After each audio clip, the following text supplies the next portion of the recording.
All right, today we're going to talk about significant figures, why they're important, why we need them, and in order to do that, we first have to start with this idea of uncertainty.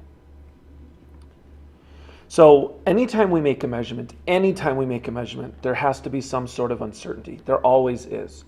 And the reason is because anytime we make a measurement, there's going to be some sort of estimate at the end, right? If I'm measuring something, there's always going to be, that last digit is always going to be estimated, which introduces some sort of uncertainty into our measurement. Whenever we measure with a ruler or with a graduated cylinder, if it's in between the lines, we have to estimate. That always brings in some uncertainty into our measurements. And that uncertainty can't go away. We can't get rid of that. Just because I do calculations with my numbers, they don't become better, right? If I can only measure to 3 digits, there's no way that I can have 5 in my answer, right? I got to keep that uncertainty. So the way we do that is with this thing called significant figures. So let's talk a little bit about precision and accuracy, and then we'll get into significant figures. So these words here, precision and accuracy, sometimes we use them interchangeably, but they really are different. So let's talk about the difference between them. So accuracy is how close do you get to the actual number, right? If something weighs exactly 5 grams, how close do you get to that? Are you at 4.9? Are you at 5.5? Like, how close are you getting to the actual number, the correct value? Now, a lot of times when we're making measurements, we don't know what the correct value is. But accuracy is referring to how close do you get to the actual number. Precision, on the other hand, is how consistent are your measurements. Okay? If you are accurate, great, you're close to the right answer. But if you can't do it precisely, if you can't get that same measurement consistently, there are some things that we need to work out. So accuracy is how close we get to the right answer. Precision is how consistent are your measurements.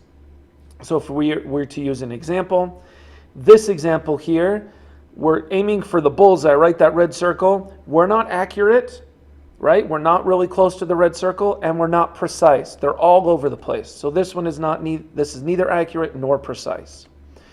This one here, they're all clumped together, right? And so I can get repeatability. I'm getting consistent with where I'm shooting my arrow. So I have precision, but I'm not where I want to be. I'm not in the bullseye. I'm not in the red circle. And so this one would be precise, but not accurate, okay? If you find some measurements that are precise, but they're not accurate, typically what that means is that you are using the instrument incorrectly. Okay, the instrument's fine, it's giving you consistent numbers, but you're doing something in the procedure that's making your numbers making your measurements less accurate. So if that ever happens, then you go look at your procedure, you look at your steps, what are you doing, how can we make this better?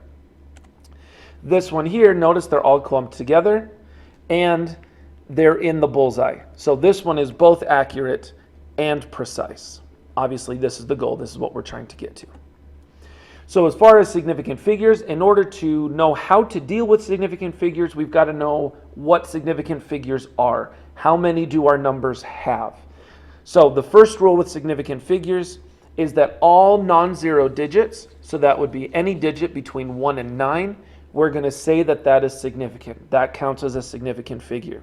So in this example here, 3, 4, 5, 6, if this was my measurement, it would have 4 significant figures. The 3, the 4, the 5, and the 6 are all significant. So I have 4 significant figures in this number. The next rule, dealing with zeros. Okay, there are different kinds of zeros. All right, zeros that come in front of a number, like this one. Zeros that come in front of a number. So these 2 zeros here are what we call leading zeros. They're just placeholders. We're going to say that those are not significant. They're important. We need to have them. But as far as making calculations, they're not significant. So this number would have 3 significant figures, the 4, the 8, and the 6. The 2 zeros would not count as being significant. The next case for zeros are what we call captive zeros. Captive zeros are always significant. A captive zero would be like this zero here, where it's between two non-zero numbers. So this one, this number here, 16.07, would have four significant figures: the 1, the 6, the 0, and the 7.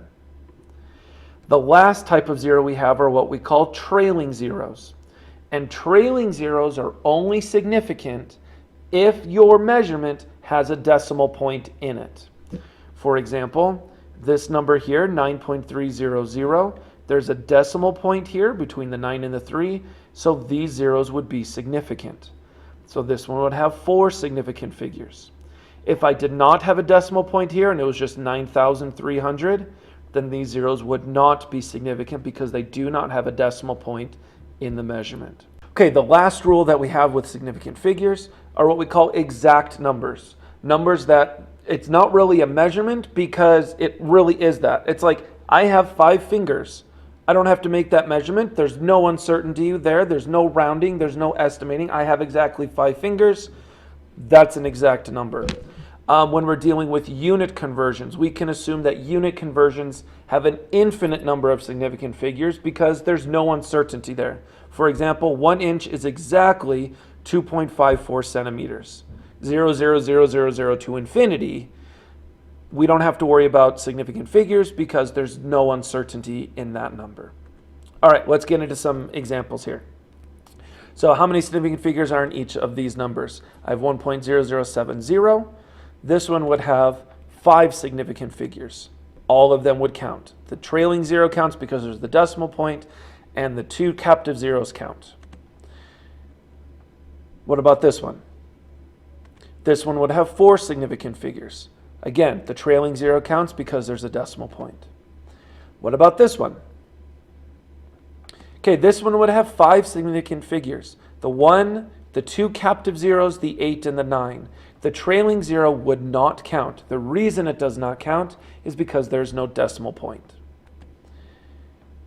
Now, when we deal with scientific notation, this is actually, it makes it really simple for significant figures because with scientific notation, everything there is significant. Not the 10, but any of these here, any digits that we put here are going to be counted as significant.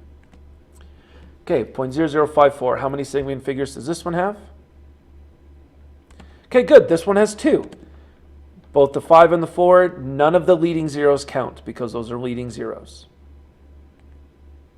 How about this number? Okay, this number would have 2 significant figures, the 3 and the 2.